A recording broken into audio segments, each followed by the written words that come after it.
সর্বশেষ যে লোকটা জান্নাতে যাবে তাকে আল্লাহ তাআলা জাহান্নামের আগুনে পোড়াতে পোড়াতে ছাই বানিয়ে ফেলবে। আল্লাহ বলবেন, জিব্রাইল যাও একটু দেখো, একটা মাত্র সেজদা দিয়েছে আমাকে, এরকম কাউরে পাওয়া যায় কিনা। বাটি চালান দিয়ে দেখো পাওয়া যায় কিনা। খুঁজে খুঁজে কাউরে পাবে না। আল্লাহ বললেন, আবার দেখো, খুঁজে খুঁজে একজনকে পাবে, সামান্য ইমানের ছিটে ফোঁটা তার অন্তরে ছিল। আল্লাহ বলবেন, যেহেতু ছিটে ফোঁটা আছে, অনেক মায়ের খাইছে, ওকে বের করে জাহান্নাম থেকে বের করে একটা নির্ধারিত দূরত্বে রেখে দাও। রেখে দেয়া হবে, কিন্তু জাহান্নামের আগুনের লেলিহান শিখাতে তার গা ঝলসে যাবে। সে আল্লাহর ডেকে বলবে, মাবুদ তোমার কাছে আমি কিছু চাই না, জাহান্নাম থেকে তুমি আমাকে বের করেছো, জীবন নদীর পানি তুমি আমার গায়ের মধ্যে ঢেলে দিয়েছো, আমি আবার সজীবতা ফিরে পেয়েছি। আমি তোমার কাছে জান্নাত চাই না, শুধু নিরাপদ একটা দূরত্বে আমাকে রেখে আসো, যাতে জাহান্নামের আগুন আমারে কষ্ট দিতে না পারে। আল্লাহ, আমি কিন্তু তোমার কাছে জান্নাত চাই না। কি চাই না? জান্নাত চাই না, কিন্তু জাহান্নামের আগুন আমারে কষ্ট দিচ্ছে, এতটা দূরত্বে রাখো যাতে জাহান্নামের আগুন আমার গায়ে না লাগে। আল্লাহ বললেন, ওকে রাখবো, কিন্তু আমার সাথে একটা কন্ট্রাক্টে যেতে হবে, যে এটা তোমাকে দিলে তুমি আর নতুন করে কিছু চাবা না। সে বলবে আমি রাজি, কন্ট্রাক্ট হয়ে যাবে। আল্লাহ জিব্রাইলকে বলবেন, যাও এমন দূরত্বে রাখো যাতে জাহান্নামের আগুন ওরে কষ্ট না দেয়। রেখে আসা হবে। অনেক দিন সে ওখানে আনন্দে থাকবে, আল্লাহ শুকরিয়া করবে। সে মনে মনে বলবে, বেঁচে গিয়েছি, আমি বেঁচে গিয়েছি, জীবনে আর কিছু চাই না, জাহান্নাম থেকে আমি বেঁচে গিয়েছি। অনেকদিন থাকার পরে মনে মনে ভাববে, বাইসা তো গেছি, কিন্তু নতুন করে একটু ট্রাই করে দেখি, জাহান্নামের সৌন্দর্যের দৃশ্য একটু চোখ দিয়ে অবলোকন করা যায় কিনা। সে আল্লাহরে ডেকে বলবে, আল্লাহ ইনদি সুআল, আমার একটা ফরিয়াদ আছে। কি ফরিয়াদ? আল্লাহ আগেই বলে রাখি, আমি কিন্তু জান্নাতে যেতে চাই না। আল্লাহ বলবেন, কি চাও? সে বলবে, আল্লাহ তোমার জান্নাতটা তুমি কত সুন্দর করে বানিয়েছো, আমি একটা নজর শুধু দেখতে চাই। জান্নাতের দরজার সামনে নিয়ে যদি আমারে বসিয়ে রাখো, দ্যাটস ইনাফ, আর কিছু চাই না, শুধু জান্নাতের দরজার সামনে।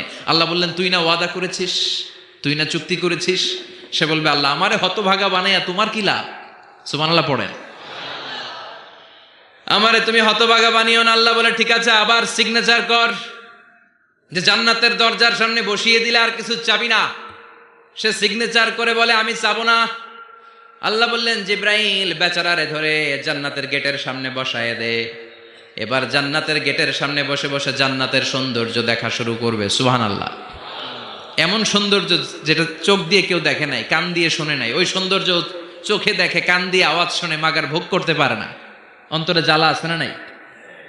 এয়ার কন্ডিশনের রুমে ঢুকতে না পারলেও, এয়ার কন্ডিশনের রুমের দরজার বাইরে দাঁড়ালো, এয়ার কন্ডিশনের রুমের একটা ঠান্ডা বাতাস গায়ে লাগে না? কথা বলেন তো। ও যখন জান্নাতের দরজার সামনে দাঁড়াবে, ওর গায়েও এরকম জান্নাতের ঠান্ডা বাতাসের হিমেল ছোঁয়া গাটাকে শীতল করে দিবে। ওই শীতল হয়ে যাওয়ার পরে আর তো সহ্য হবে না, আবার আল্লাহরে ডাকবে। মনে মনে ভাববে, আর একটু ট্রাই করি না, দোষ কি, আস্তে আস্তে অনেক দূর তো আগাইছি। সুবহানাল্লাহ কইবেন না? এবার আল্লাহরে বলবে, আল্লাহ ইনদি সুআল, আল্লাহ তুমি যদি কোনো বিষয়ে নতুন করে ডিসিশন নাও, তোমারে জিজ্ঞেস করার মতো কি কেউ আছে?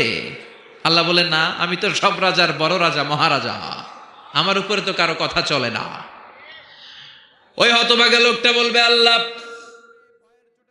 এত সুন্দর জান্নাত তুমি বানালাম, চোখ দিয়ে সৌন্দর্য দেখি, কান দিয়ে আওয়াজগুলো শুনি, হুর আর গেলমান হেঁটে বেড়ায়, এত সুন্দর জান্নাত চোখ দিয়ে দেখি, ঢুকতে পারি না, আমারে কষ্ট দিয়ে তোমার কি লাভ?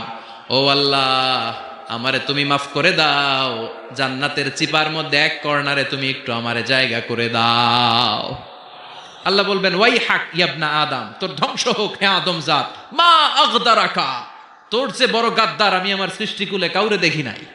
কারণ তুই আমার সাথে চুক্তি করিস আর চুক্তি ভঙ্গ করিস। আল্লাহর রহমতের দরিয়ায় তখন জোশ খেলে যাবে। ওর আকুতি মিনতি চাহনি আল্লাহর রহমতের দরিয়ার মধ্যে জোশ লাগিয়ে দিবে। আল্লাহর দয়া হয়ে যাবে, মায়া হয়ে যাবে। আল্লাহ বলবেন, ঠিক আছে, জান্নাতে যা। লোকটা এবার এক দৌড়ে জান্নাতের ভিতরে ঢুকে যাবে। লোকটার দৌড় দেখে আবার লোকটারে আল্লাহ ডেকে বলবে, একটু দাঁড়া, একটু দাঁড়া, জান্নাত তো দিছি, তো দৌড় দিলি কেন?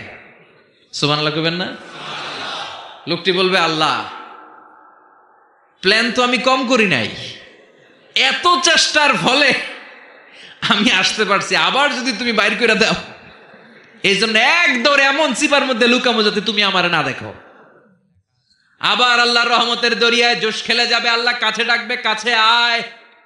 ও গোলাম, তোর কি মনে চায় আমারে বল, আজকে তুই চাইতে থাক, আমি দিতে দিতে তোর মনের সব আশা পূরণ করে দেব।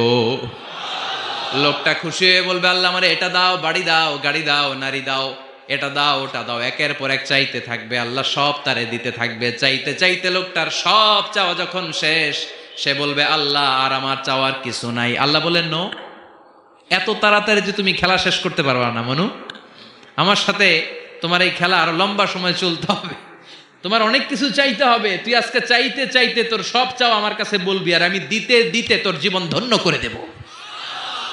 সে আবার চাইতে শুরু করবে, আল্লাহ এটা দাও, ওটা দাও, ওটা দাও। আল্লাহ দিতে দিতে সব দিবে। এরপরে বলবে, আল্লাহ মাফও চাই, দোয়াও চাই, আর চাওয়ার কিছু নাই। আল্লাহ বলবেন, তাই ঠিক আছে, তোরে আমি জান্নাতে ঢুকাই দিলাম, তবে মনে রাখিস তোর জান্নাতটা হবে সবচেয়ে ছোট জান্নাত, আর তোর জান্নাতটা হবে এই পৃথিবীর 10 গুণ। চিল্লা এখন সুবহানাল্লাহ। বুখারীর বর্ণনা, আখিরু মান দাখালাল জান্নাহ, যে লোকটা সর্বশেষ অনেক মাইর খাইয়া রিমান্ডে থাকার পরে জান্নাতে ঢুকবে, তার জান্নাতটা যদি পৃথিবীর 10 গুণ হয়, তাহলে আমাদের সবাইরে ফেরদাউসে ঢুকাতে আল্লাহর কোনো সমস্যা আছে? চিল্লায় বলেন, সমস্যা আছে? এজন্য আমরা আল্লাহর কাছে কোন জান্নাত চাই? কথা বলেন।